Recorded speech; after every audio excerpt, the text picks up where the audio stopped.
अज्ञानतिमिरान्धस्य ज्ञानाञ्जनशलाकया चक्षुरुन्मीलितं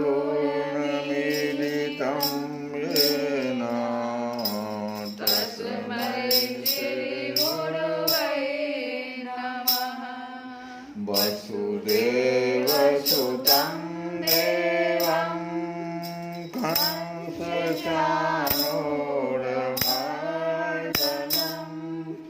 देवकी परमानन्दं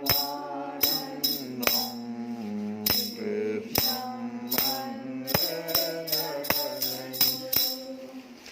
रुक्मिणीकेलिसंयुक्तं पीताम्बरसुशोभितम् ओवाप्ततुलसीगन्धं कृष्णं वन्दे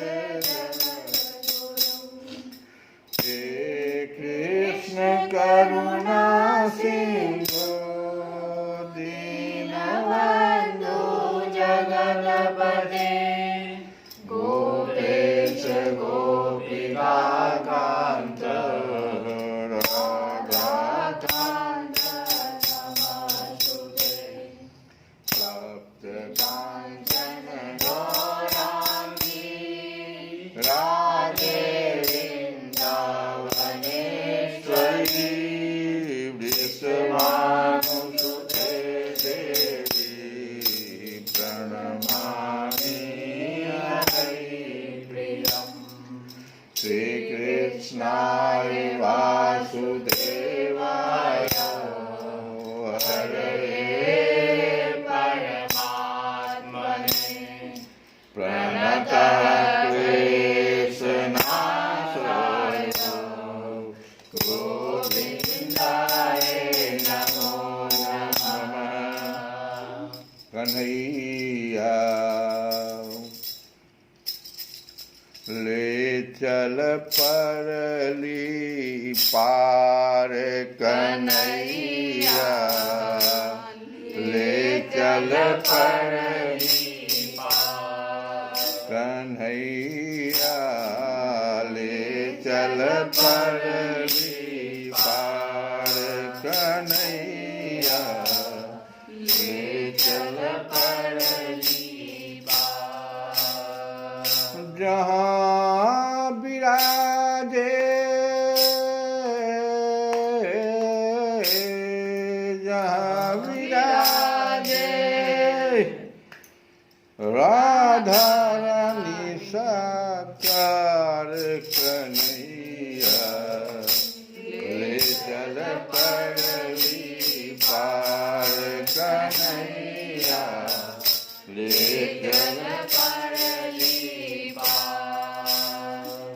गुण अवगुण सब तेरे अर्पण गुण अवगुण सब तेरे अर्पण पाप पुण्य सब तेरे अर्पण पाप पुण्य सब तेरे अर्पण बुद्धि सहित मन तेरे अर्पण बुद्धि सहित मन तेरे अर्पण यह जीवन भी तेरे अर्पण यह जीवन भी तेरे अर्पण। मैं तेरे चरणों की दासी मैं तेरे चरणों की दासी तू मेरे प्राण आधार कन्हैया ले चल पार कन्हैया ले चल पार कन्हैया ले चल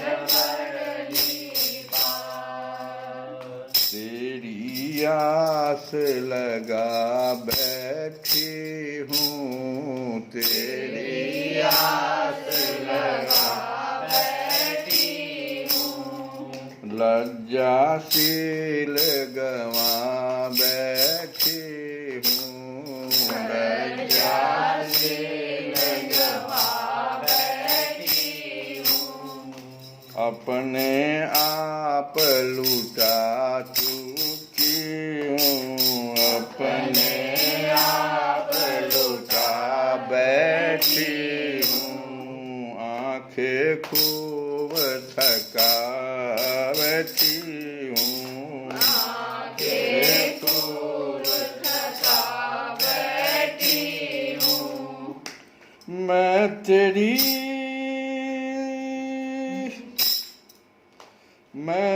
रागिनी सांवरिया,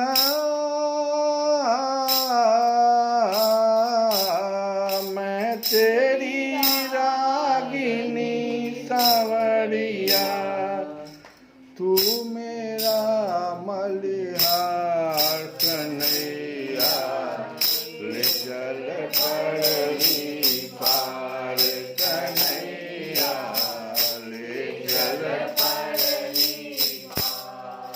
माँ तू मेरी श्री राधिका, पिता मेरे घनश्याम, इन दोनों के चरणन में मेरा बारंबार प्रणाम, मेरा बारंबार प्रणाम, मेरा बारंबार प्रणाम। सूत जी कहते हैं कि सृष्टि के आदि में भगवान ने लोकों के निर्माण की इच्छा की। भगवान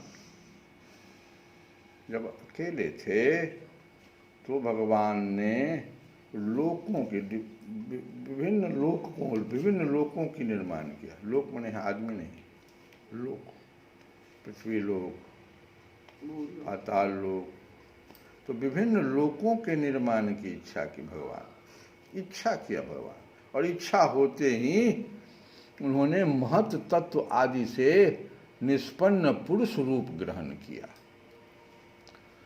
उसमें 10 इंद्रियां, 1 मन और 5 भूत, ये 16 कलाएं थी।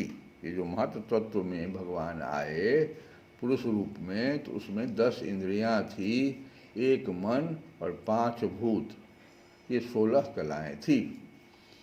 उन्होंने कारण जल में शयन करते हुए जब योग निंद्रा का विस्तार किया, तब उनके नाभि सरोवर में से एक कमल प्रकट हुआ और उस कमल से प्रजापतियों के अधिपति ब्रह्मा जी उत्पन्न हुए। भगवान के उस विराट रूप के अंग प्रत्यंग में ही समस्त लोकों की कल्पना की गई है। वह भगवान का विशुद्ध सत्वमय श्रेष्ठ रूप है। योगी लोग दिव्य दृष्टि से भगवान के उस रूप का दर्शन करते हैं। भगवान का वह रूप हजारों पैर, जांघें, भुजाएं और मुखों के कारण अत्यंत विलक्षण है। उसमें सहस्त्रों सिर, हजारों कान, हजारों आंखें और हजारों नासिकाएं, हजार नहीं हजारों, सब पुल्लिंग में, हजारों मुकुट, वस्त्र और कुंडल आदि आभूषणों से वह उल्लासित रहता है। भगवान का यही पुरुष रूप, जिसे नारायण कहते हैं, पुरुष रूप को भगवान का ये रूप अभी वर्णन किया गया, इससे नारायण कहते हैं। अनेक अवतारों का अक्षय कोश यही है, इसी से सारे अवतार प्रकट होते हैं। इस रूप के छोटे से छोटे अंश से देवता, बहुत छोटा अंश से देवता, पशु पक्षी और मनुष्य आदि योनियों की सृष्टि होती है। ईश्वर अंश जीव अविनाशी। उन्हीं प्रभु ने पहले कौमार सर्ग में सनक, सनंदन, सनातन और सनत कुमार इन 4 ब्राह्मणों के रूप में अवतार ग्रहण करके अत्यंत कठिन अखंड ब्रह्मचर्य का पालन किया।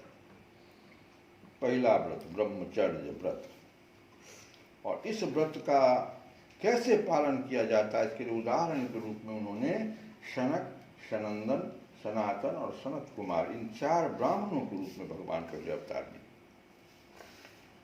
दूसरी बार इस संसार के कल्याण के लिए समस्त यज्ञों के स्वामी उन भगवान ने ही रसातल में गई हुई पृथ्वी को निकाल लाने के विचार से सूकर रूप ग्रहण किया। ऋषियों की सृष्टि में उन्होंने देवर्षि नारद के रूप में तीसरा अवतार ग्रहण किया और सात्वत तंत्र का, जिसे नारद 5 रात्र कहते हैं, उपदेश किया। उसमें कर्मों के द्वारा किस प्रकार कर्म बंधन से मुक्ति मिलती है इसका वर्णन है नारद 5 रात्र। धर्म पत्नी मूर्ति के गर्भ से उन्होंने नर नारायण के रूप में चौथा अवतार ग्रहण किया। इस अवतार में उन्होंने ऋषि बनकर मन और इंद्रियों का सर्वथा संयम करके बड़ी कठिन तपस्या की। 5वें अवतार में वे सिद्धों के स्वामी कपिल के रूप में प्रकट हुए और तत्वों का निर्णय करने वाले सांख्य शास्त्र का, जो समय के फेर से लुप्त हो गया था, आसुरी नामक ब्राह्मण को उपदेश दिया। अनुसुईया के वर मांगने पर 6ठे अवतार में वे अत्रि की संतान दत्तात्रेय हुए। इस अवतार में उन्होंने अलर्क एवं प्रहलाद आदि को ब्रह्म ज्ञान का उपदेश किया। 7वीं बार रुचि प्रजापति की आकृति नामक पत्नी से यज्ञ के रूप में उन्होंने अवतार ग्रहण किया और अपने पुत्र याम आदि देवताओं के साथ स्वयंभू मनवंतर की रक्षा की। राजा नाभि की पत्नी मेरु देवी के गर्भ से ऋषभ देव के रूप में भगवान ने 8वां अवतार ग्रहण किया। यही ऋषभ देव जैन के संस्थापक। इस रूप में उन्होंने परमहंसों का वह मार्ग जो सभी आश्रमियों के लिए वंदनीय है दिखाया। ऋषियों की प्रार्थना से 9वीं बार वे राजा पृथु के रूप में अवतीर्ण हुए। शौनकादि ऋषियों, इस अवतार में उन्होंने पृथ्वी से, नाम ही जैसा पृथु है तो पृथ्वी से समस्त औषधियों का दोहन किया।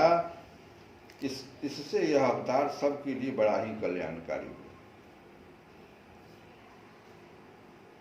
चाक्षुष मनवंतर के अंत में जब सारी त्रिलोकी समुद्र में डूब रही थी, ये हुआ है चाक्षुष मनवंतर में, सारी त्रिलोकी समुद्र में डूब रही थी, तब उन्होंने मत्स्य के रूप में 10वां अवतार ग्रहण किया और पृथ्वी रूपी नौका पर बैठाकर अगले मनवंतर के अधिपति वैवस्वत मनु की रक्षा की। वैवस्वत मनु, अभी भी वैवस्वत मनवंतर।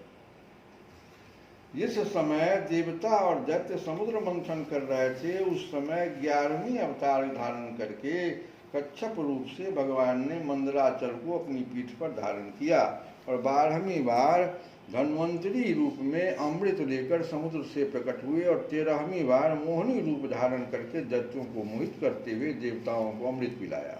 14वें अवतार में उन्होंने नरसिंह रूप धारण किया और अत्यंत बलवान दैत्यराज हिरण्यकश्यप की छाती अपने नखों से अनायास इस प्रकार फाड़ डाली जैसे चटाई बनाने वाला सीख को चीर डालता है। 15वीं बार वामन का रूप धारण करके भगवान दैत्यराज बलि के रूप यज्ञ में गए। वे चाहते तो वे थे त्रिलोकी का राज्य, परंतु मांगी उन्होंने केवल 3 पग पृथ्वी। 16वें परशुराम अवतार में जब उन्होंने देखा कि राजा लोग ब्राह्मणों के द्रोही हो गए हैं, तब क्रोधित होकर उन्होंने पृथ्वी को 21 बार क्षत्रियों से शून्य कर दिया। इसके बाद 17वें अवतार में सत्यवती के गर्भ से पराशर जी के द्वारा वे व्यास के रूप में अवतीर्ण। उस समय लोगों की समझ और धारणा शक्ति कम देखकर आपने वेद रूप वृक्ष की कई शाखाएं बना दी। 18वीं बार देवताओं का कार्य संपन्न करने की इच्छा से उन्होंने राजा के रूप में राम अवतार ग्रहण किया और सेतु बंधन, रावण बधादि वीरतापूर्ण बहुत सी लीलाएं की। 19वें और 20वें अवतारों में उन्होंने यदुवंश में बलराम और कृष्ण के साथ नाम से प्रकट होकर पृथ्वी का भार उतारा। उसके बाद कलयुग आ जाने पर मगध देश बिहार में देवताओं के द्वेषी दैत्यों को मोहित करने के लिए अजन के पुत्र रूप में आपका बुद्धावतार होगा, जो हुआ। इसके भी बहुत पीछे, अब आओ और आगे, बहुत पीछे मतलब बहुत आगे, जब कलयुग का अंत समीप होगा और राजा लोग प्रायः लुटेरे हो जाएंगे, तब जगत के रक्षक भगवान विष्णु यश नामक ब्राह्मण के घर कलिक रूप में अवतीर्ण होंगे। श्री कृष्ण गोविंद हरे मुरारे, हे नाथ नारायण वासुदेव।